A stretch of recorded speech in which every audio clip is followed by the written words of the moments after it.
Well, good morning, everyone, and welcome to the second of the Olympic debriefs brought to you by British Rowing and Junior Rowing News. My name is Fergus Mainland, host of the End of the Island podcast, and for this morning's edition, I'm delighted to be joined by two-time Olympic gold medalist Heather Stanning, Olympic gold medalist Mark Hunter, and rowing blogger Daniel Spring. And over the next 15-20 minutes, we'll be bringing you all the action from the Sea Forest waterway in Tokyo that has happened overnight. We've had reps, we've had heats, we've had all sorts of action, and we're going to dissect all of it just now.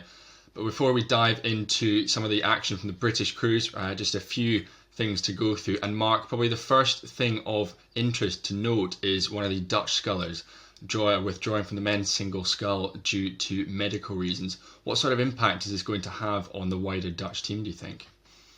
Yeah, it was the first case I think we've had at the Games, especially in rowing, that athletes had to withdraw from their event. And it's not just that individual, it's obviously the implications of what people that athletes come into contact with. Obviously, the Dutch are doing extremely well so far. Their boats seem to be making it directly through to semi-finals or finals.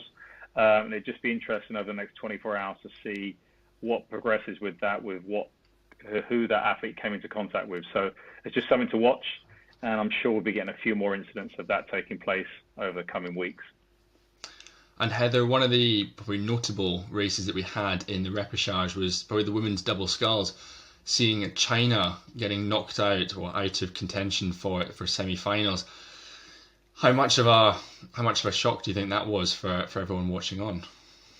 Yeah, I think everyone expected them to progress through, and yeah, I mean, it's the Olympics, so unknown things happen and unexpected things happen. So I think it'll be a bit of a shock to them, but they've still got a lot of people competing. It's not like they were hanging their hopes on that one boat. So, but yeah, I'm sure Paul Thompson probably wasn't wanting them to go out. No, certainly not. And Dan, from the men's single scull side of things, two names that might be of interest to viewers in the UK are Dara Alizadeh from Cambridge University racing for Bermuda, and Quentin Antognelli, who raced for Oxford Brookes at Bucks Regatta earlier on in the year, racing for Monaco. Both of them safely through into the quarterfinals. Yeah, it's great to hear, great to see. Obviously, they're quite well-known names in the UK, and they were both racing at the Bucks Regatta only a few weeks ago. And did reasonably well there. So yeah, it's great to see that even though Great Britain doesn't actually have a representative in the single sculls at Tokyo, that there are a number of athletes, Quentin and Dara being two of them, who are pretty much honorary Brits because they live and row. And so now what we'll do is we'll dive straight into all the action of the British crews.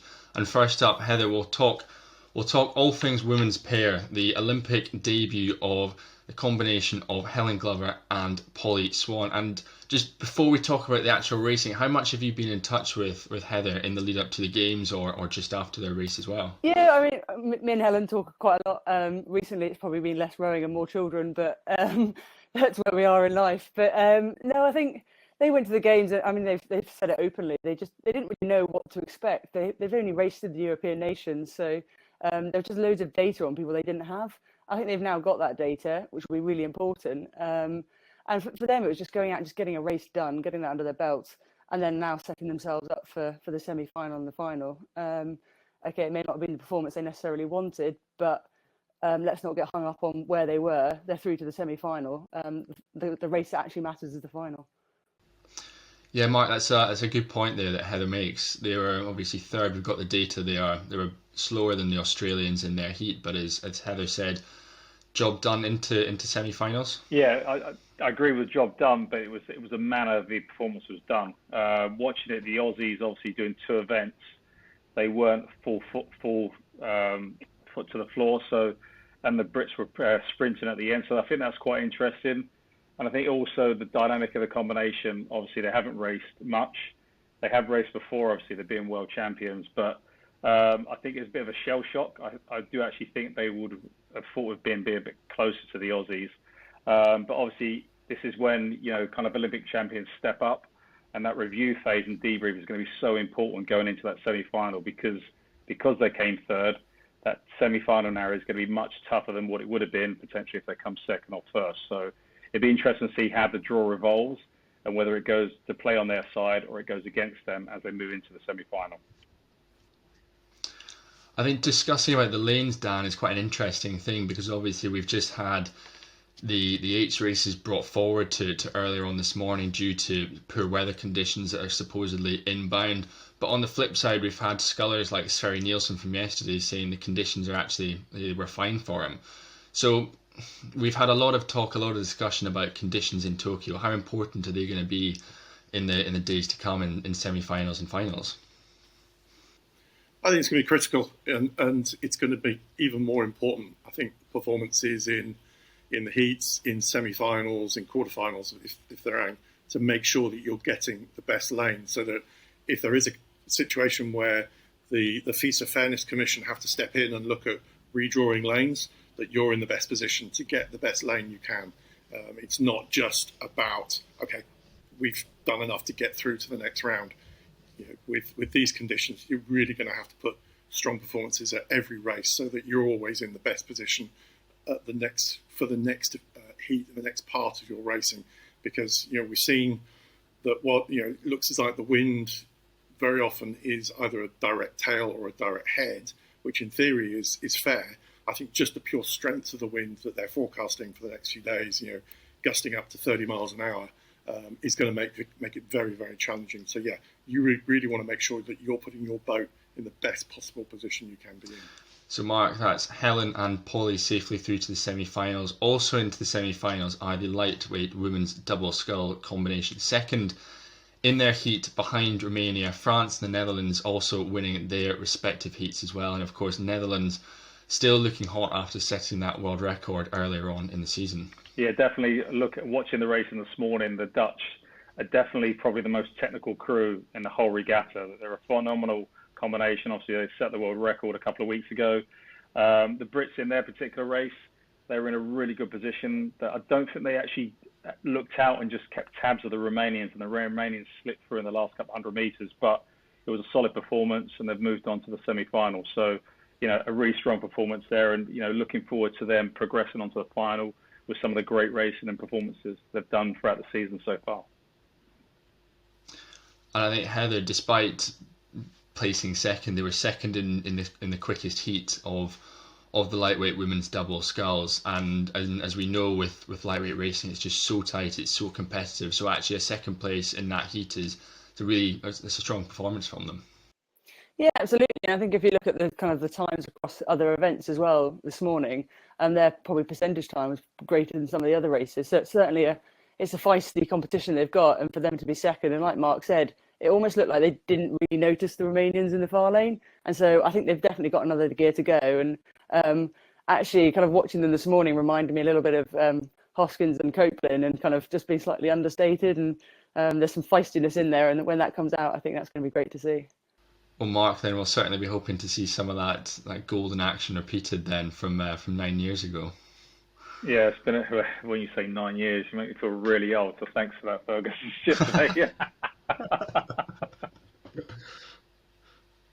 Yeah, it's all of a sudden you realise, wow, yeah, it was quite.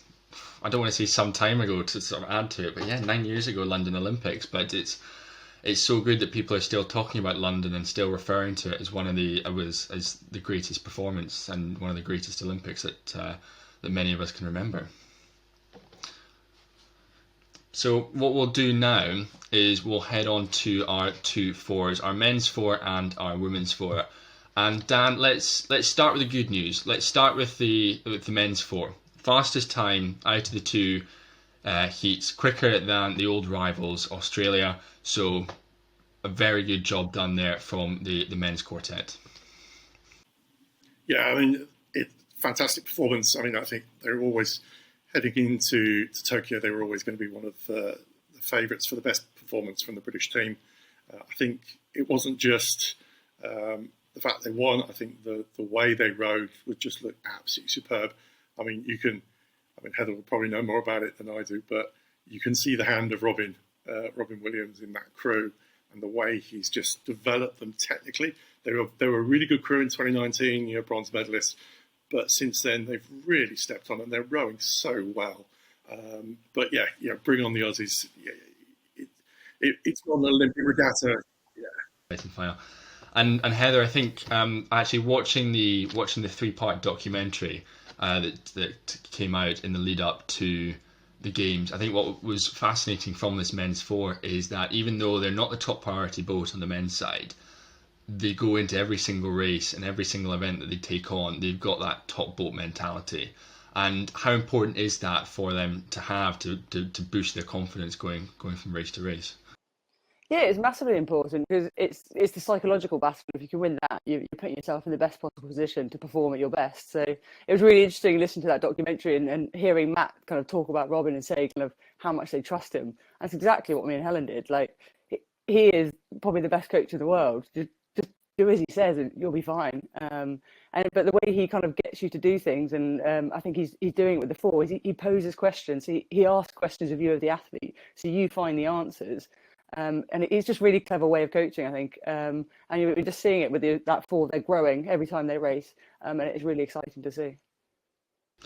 And Mark, just finally on the men's four, obviously we've won the gold medal in the Coxless four since Sydney, since 2000, and each of those Olympics, the four has been the top boat, but in this case it isn't. Now, obviously, it's not the top priority boat, but they'll still be wanting to continue that legacy that's been going on for 2 decades now. Yeah, it's definitely, people talk about blue ribbon events, and I think that is our standout one because we have so much history in it. So, and obviously it's a new quartet. None of them have been to the Olympics before. There's no returning person from the four, which we've always previously had. So, they are kind of going in blind, if you want to call it that. And I think when you have an experienced coach like Robin, that's when it can really assist you when it's all new to you. I thought they raced really well today. I would say I just want them to stay in their boat. There was a lot of looking at in the last 100 metres. It looked a bit ragged, to be honest, and I just think if they do their thing, I think they'll be fine. But looking to the big showdown with them and the Aussies, I think it's going to be a cracking race. Yeah, it certainly is. So that was the better of the two results from the Coxless fours. Heather, we'll move on to the one that wasn't so good from the women, or the one that there's a lot of improvement that we can see from it. They were fourth in their heat behind the Netherlands, China, and Canada, 8 seconds off Netherlands. So certainly a big step on to come in the repechage. Yeah, they just didn't quite look what they need to be. Kind of seeing them off the start, I think China had taken 3 strokes by the time they were onto their second. So straight away they're behind the curve, and I think they just never quite. It wasn't necessarily the start they needed, and never quite got into the race. And they just didn't quite look like they'd stepped. Like they had another gear to go, I think, and they need to have another gear to go if they're going to get themselves into that final. So the fours is looking really hot. There's some, that Dutch crew were looking really great, and it's really fantastic to see kind of all the nations throwing kind of the top women into those boats because, the fours is an event I'd have loved to have raced, and it's great to see that the nations are taking it on and really prioritising it. So it's exciting. But yeah, our girls need to step on, I think. But they know that. They don't need to be told that by us. They'll have that in their heads. And Dan, 2 wins from the Australians who are doubling up. Obviously, they won their pairs heat, and now they've gone and won the second heat of the women's 4 ahead of Ireland and Romania. That's a really strong performance from the Aussies, who we know. Well, we're now starting to reveal quite a lot about them, and it turns out they're quite fast at this year's Olympics. Yeah, the Australian women's 4 were always, I think, probably the favourites for the event. They dominated the women's 4 for the past few years, so that side of it wasn't too much of a surprise. But the fact that half of the crew raced in the pair only a couple of hours beforehand as well and dominated, so that's a really good looking crew. And again, I certainly would be picking them to get 2 medals in both those events, but probably favourites in the 4 with the Netherlands. Yeah, absolutely. So now what we'll do, we'll turn our attention to the 8 races, which, as we said, were rescheduled due to bad weather that is supposedly incoming. I've heard rumours that it's a typhoon warning that's coming towards Tokyo. So it's exciting times to be out there in Japan. We'll start with the women's 8, Mark, and another race on the women's side of things that needed to have a better start for its Olympic regatta. Yeah, it was always going to be challenging for this crew coming in because they didn't really have much form over the season or the races they've been able to do. It's a young group of athletes. It's their first Olympic Games. I know they've had a few coach changes behind the scenes, so it felt like they're really up against it. And obviously, in that particular event, where there's only one through, and you've got some really big guns fighting out there, I think it was a real challenging race. But hopefully, they can take something from it and move on for the next round of the repechage. Yeah, fingers crossed. And Heather, obviously, we saw the Chinese explode onto the scene at the final Olympic qualification regatta, and it looks like they're still pretty red hot at the moment. Yeah, absolutely. I think anyone who goes through that final qualifying regatta, like, they are on form for this season, and getting through that well, like they did. I suppose the only question is, can they hang on? Everyone else will build through the regatta. They've already had some 50 racing, so it'll be really interesting to see them as they progress through the regatta. And but yeah, it's exciting. I mean, yeah, there's traits of Tom in there, and that's great to see. And Dan, obviously, no surprise to see the United States of America winning Heat 2. Yeah, I mean, talk about domination of an event. The US women, it doesn't seem to matter what boat they put together, which 8 athletes or 9 athletes they put in that boat, they are always fast. And even though there's some quite new athletes in that boat, yeah, you don't get into a US women's 8 without being extremely, extremely fast.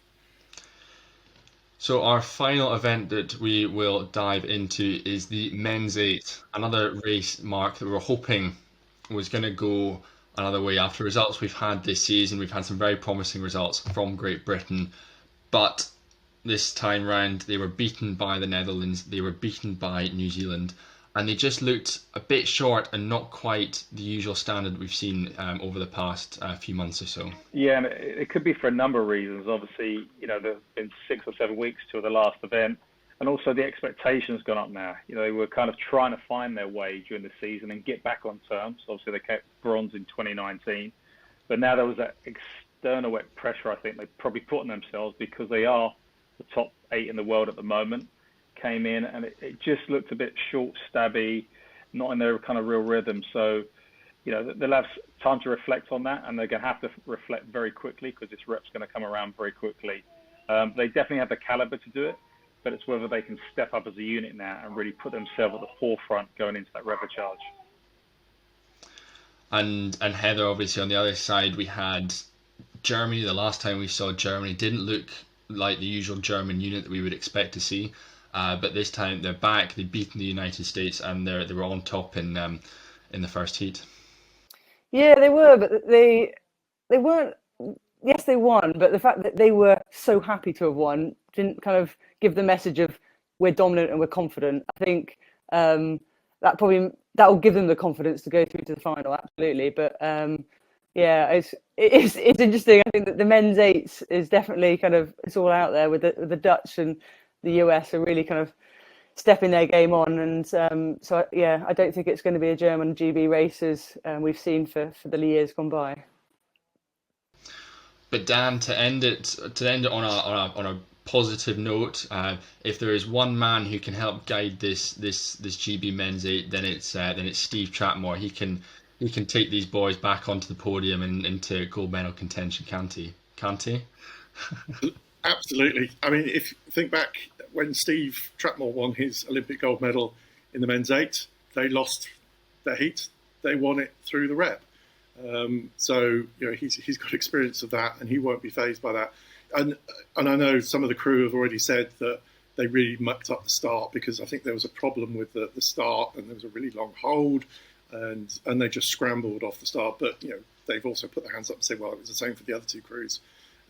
So not really making excuses, but I think they will take a certain amount of comfort in that they know they can beat the Dutch.